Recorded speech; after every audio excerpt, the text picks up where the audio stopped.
Sometimes, when we see somebody, we might say that their lips are kissable. It means you'd like to kiss them, okay? So you might see someone and, like, if you saw someone really cute, you might say, "Oh, they have kissable lips." Okay. It's kind of just a fun thing to say. Yes, he was certainly wonderfully handsome. And his finely curved scarlet lips, his blue eyes, and his crisp gold hair. There was something in his face that made one trust him at once.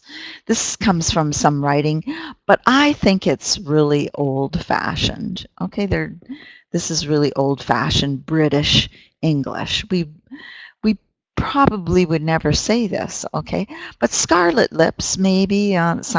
Scarlet is another word for red, but we would probably never say this, okay?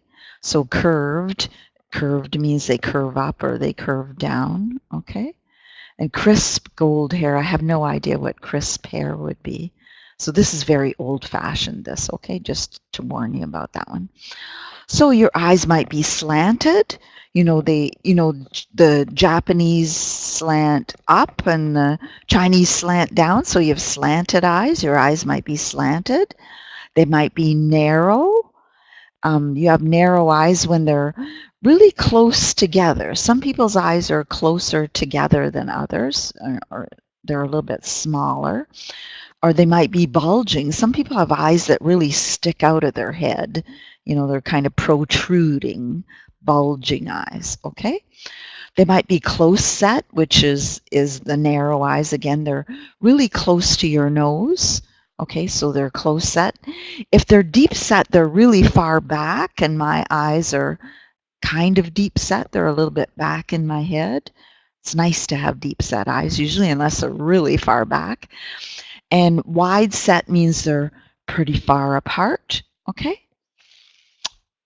So that's what that means. So they're close set to, really close, deep set back, and wide set, okay, far apart.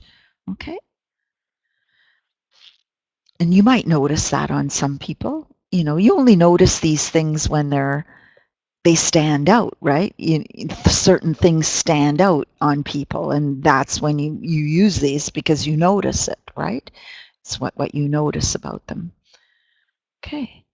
So they might be expressive eyes. I like this one. They're expressive. They say you can read a person through their eyes, which means when you read a person, it means you can understand them, you get to know them through their eyes. All their emotions are quite visible through their eyes. And so if you have expressive eyes, you're really using your eyes. They're really showing all your emotions. Okay, and it's a good thing to have expressive eyes. It makes you a more interesting person. Or if your eyes aren't expressive, you're a little bit boring looking, probably.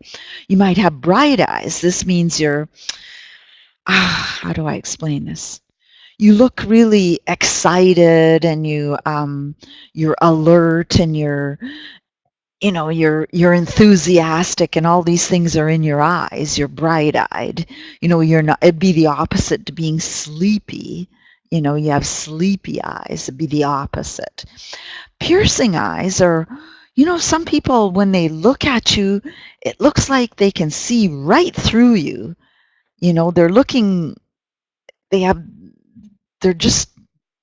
They're almost staring at you, and it's not a good feeling when somebody has piercing eyes. They're looking very seriously at you, and it looks like they can look right through you and see who you are and what you're thinking without even knowing you. Okay, they can see right through you. As a hypnotic. You have beautiful eyes. Thank you, Milky. So they can see right through you is a good expression to know in English. They can see right through you.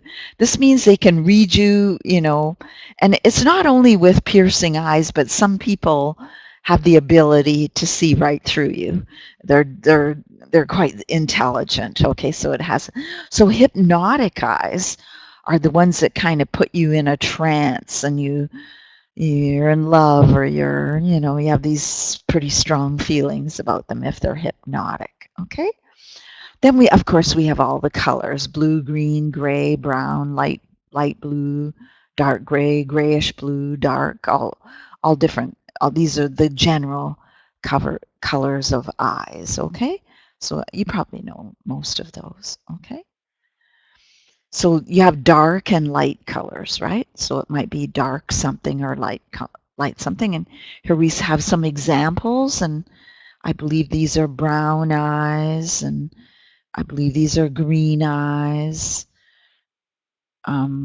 These would be blue eyes, it looks like. It's hard to see on this, or they look blue or gray.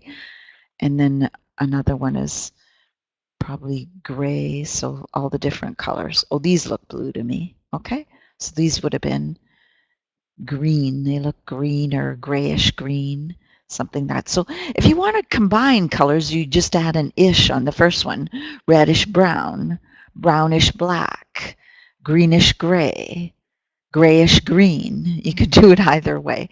So that's how do you combine colors, by just adding an ish on one of them and combining the two together. Okay, so that's a good thing to learn.